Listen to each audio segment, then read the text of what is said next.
അല്ല, അദ്ദേഹത്തിൻ്റെ മറുപടി ഞാൻ കേട്ടു. അദ്ദേഹം മുണ്ടെടുത്താലും മുണ്ട് മറക്കി കുത്തിയാലും മുണ്ട് അയച്ച് തലയിൽ കെട്ടിയാലും ഞങ്ങൾക്കൊരു പ്രശ്നമില്ല.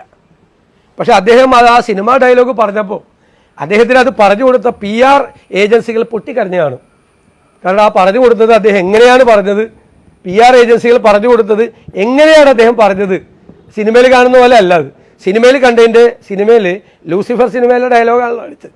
ലൂസിഫർ സിനിമയിൽ കണ്ട നേരെ എതിരാണ് കണ്ടത്, നേരെ എതിര്.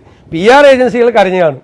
കാരണം അവർ ഇത്രയും കഷ്ടപ്പെട്ട് ഈ സിനിമ ഡയലോഗ് പഠിപ്പിച്ചു കൊടുത്തിട്ട് ആ ഡയലോഗ് അദ്ദേഹം എങ്ങനെയാണ് പറഞ്ഞതെന്ന് നിങ്ങൾ കേട്ടതാണ്. പിന്നെ മുണ്ട് എങ്ങനെ വേണമെങ്കിലും കുത്തിക്കോട്ടെ, ഞങ്ങൾക്ക് യാതൊരു പ്രശ്നവുമില്ല, ഞങ്ങളൊന്നും ബാധിക്കുന്ന ഒരു വിഷയമല്ല. പിന്നെ അദ്ദേഹം തെറി പറയണമെങ്കിൽ പറഞ്ഞോട്ടെ, അദ്ദേഹത്തെ പഴയ BJP ഇഷ്ടംപോലെ തെറി പറയുന്നുണ്ട്. അപ്പോൾ അദ്ദേഹം അവരോട് വേണമെങ്കിൽ തിരിച്ച് തെറിയും പറഞ്ഞോട്ടെ, ഞങ്ങൾക്ക് യാതൊരു വിരോധമില്ല. ഞങ്ങളെന്നും വരട്ടാനൊന്നും വേണ്ടി വരണ്ട. ഒന്ന് കേരളത്തെക്കുറിച്ചോ കേരള രാഷ്ട്രീയത്തെക്കുറിച്ചോ കേരളത്തിൻ്റെ ഒരു പാരമ്പര്യത്തെക്കുറിച്ചോ സാമൂഹ്യ രാഷ്ട്രീയ ചുറ്റുപാടുകളെക്കുറിച്ചോ കേരളത്തിലെ വഴികളെക്കുറിച്ചോ പോലും അദ്ദേഹത്തിന് അറിയില്ല. എന്നെക്കൊണ്ട് പറയിപ്പിക്കണ്ട. കാരണം 2006 അദ്ദേഹം എങ്ങനെയാണ് രാജ്യസഭാ മെമ്പറായത്, എങ്ങനെയാണ് മെമ്പറായത്, നിങ്ങൾ അന്വേഷിക്കുക. എങ്ങനെയാണ് മെമ്പറായത്? ബാക്ക് ഡോറിൽ കൂടിയാണ് ആയത്.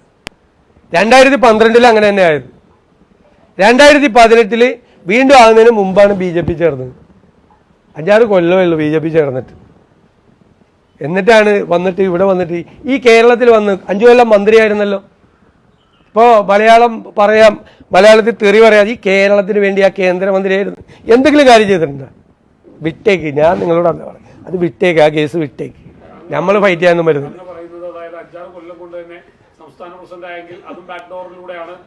ഞാൻ ക്ലിയർ ആണല്ലോ ഞാൻ പറഞ്ഞത്. അതിൻ്റെ അർത്ഥം നിങ്ങൾക്ക് മനസ്സിലായല്ലോ. ഇത് ചോദ്യത്തിൽ പ്രസക്തി ഇല്ലല്ലോ അതിൻ്റെ അകത്ത്. എങ്ങനെയാണ് രാജ്യസഭാ മെമ്പറായത്? ഇത് നമ്മളെ പഠിപ്പിക്കാൻ വരുക, കേരളത്തെക്കുറിച്ച് ഞങ്ങളെ പഠിപ്പിക്കാൻ വരുവാണ്, കോൺഗ്രസിനെ പഠിപ്പിക്കാൻ വരുക, അല്ലെങ്കിൽ ഇവിടുത്തെ രാഷ്ട്രീയ പാർട്ടികളെ പഠിപ്പിക്കാൻ വരുക കേരളത്തെക്കുറിച്ച്. ഇപ്പോഴല്ലേ നമ്മൾ കേട്ടു തുടങ്ങിയത്.